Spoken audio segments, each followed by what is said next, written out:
Hi and welcome to Down the Shed. So, getting on, experiment 10, make our own battery. Connect the wires according to the wiring checklist, noting that there is no switch and a long wire with one end connected to the 100 UF capacitor and the other end unconnected. At this time no current will flow because nothing is connected to the battery. Now hold the loose wire and touch its battery spring at 27 and then remove it. The battery will instantly charge the capacitor since there is little resistance. There is some internal resistance in the battery and some in the wires, but these are very small. Capacitor is now charged and storing the electricity it received from the battery. It will remain charged as long as the loose wire is kept away from any metal.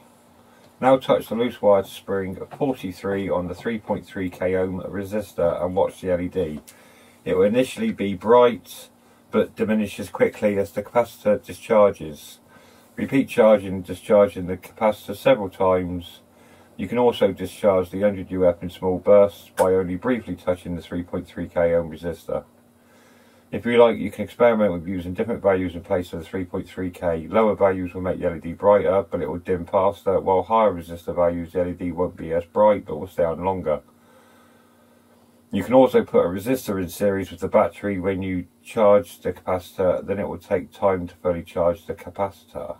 What do you think would happen if you use a smaller capacitor value? Well, it won't take as much charge, obviously.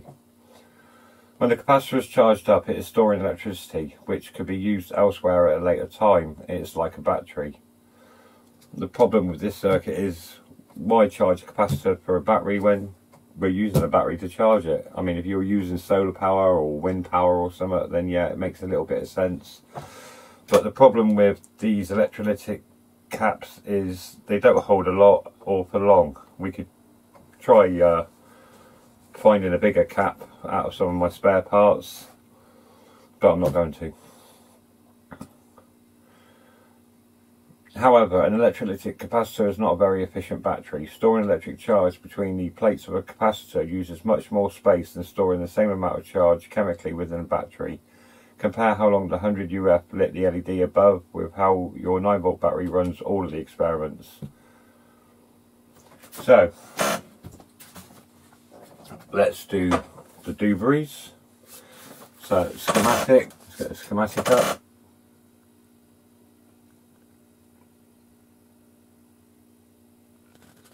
And the water diagram analogy, the wiring diagram, and the wiring checklist. So as you can see, there's not a lot there, so let's crack on with it. So we've got 37 to 26, 26 to 4.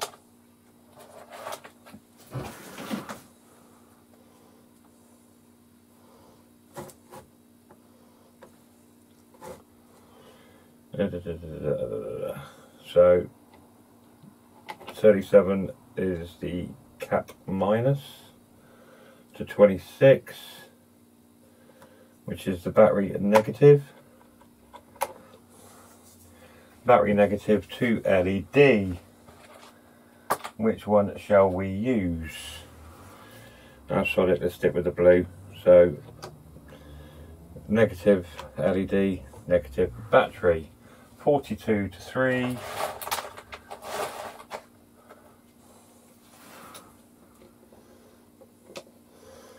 Which is the 3.3k. Let's get a longer one of these. So what were we on? 42 to 3, which is the 3.3 k ohm to the positive of the LED, and 36 unconnected,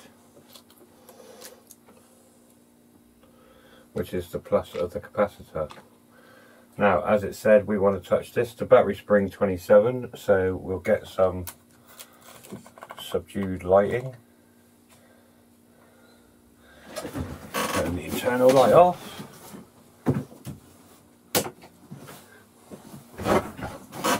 So we'll touch this to battery terminal 27.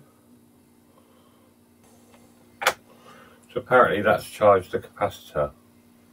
Now we touch the other side of the 3.3k. The LED lights but dims. So charge it, touch, dim it. So I'm literally just going to touch this for a second, 1000, and down she goes. So it doesn't matter how long you hold this, it will charge the cap. And then when we touch it, as you can see, I can do it in bursts, but the LED eventually dims out. So we'll change the 3.3, so lower values will make it brighter, so we'll go with the 1k. Charge capacitor, and there you go. Look how quickly that dims out. Ready, and trying to check the camera. Go. Oh, look at that, bright and dead out. So what we'll do now is we'll go with a 10k. So we shouldn't have as bright an LED, but it should stay on for longer. And as you can see, that's staying on, dimmed out. So charge and light. So there you go, that's how we can use a cap to store electrical energy. Not completely efficient, but if you were using like a wind up radio or a wind up torch or something, you could use the winding up generation of electricity to charge some larger caps, maybe in parallel, series, whatever, to hold the voltage. So let's have a bit of fun and go with the 470. So this will go out as fast as you like, and it'll be as bright as you like. So let's kill all the light. We've got a little bit from the TV coming. So here we go, lighting. Look how quickly that went out. So charging, lighting. So instantly out. Let's go with the 33k just for one last effort. So charging, here we go. It's going to be dim, but it will last for ages compared to the others. There we go, it's still on, it's still on, it's still on, it's still on.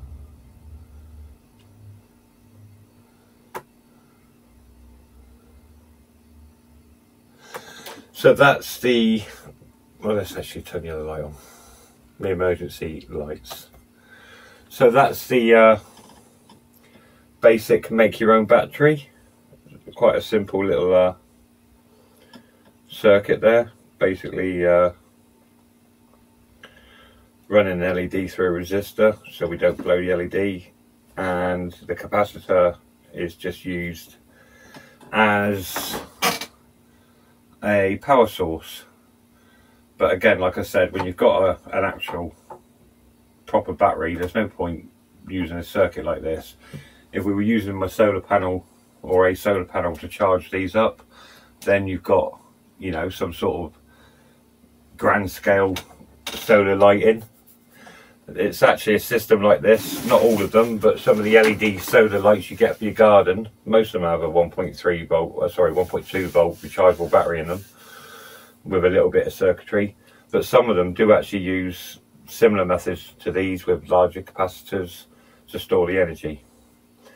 Really, you want a super capacitor like Julian Eilert uses in some of his stuff, but that's a whole different story.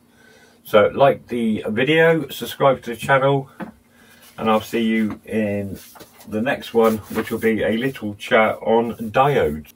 Catch you in the next one.